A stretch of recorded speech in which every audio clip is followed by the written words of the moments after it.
Alhamdulillah ingusnya keluar ya. Satu kali lagi. Ya, ingusnya ada di sini guys. Halo guys, hari ini saya pesan sebuah paket online. Isinya sebuah alat penyedot ingus untuk anak balita, dan ini akan saya gunakan pada si Sahla. Motor itu no.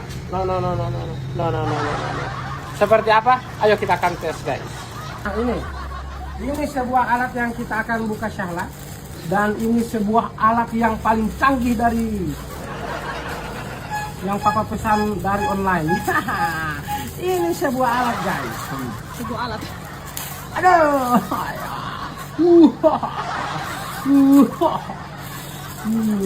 Dan ini sebuah alat penyedot debu ingus. Oke, kasih lihat sama pemirsa buang ingus bagaimana? Oke, ini caranya guys.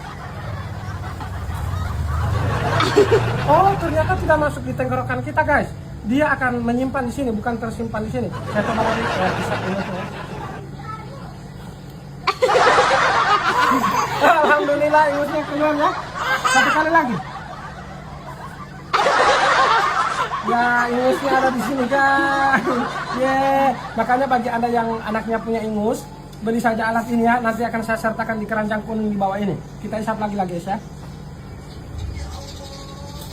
Oke, nah seperti itu alatnya guys ya. Jadi mudah sekali untuk menyedot ingus anak. Ih.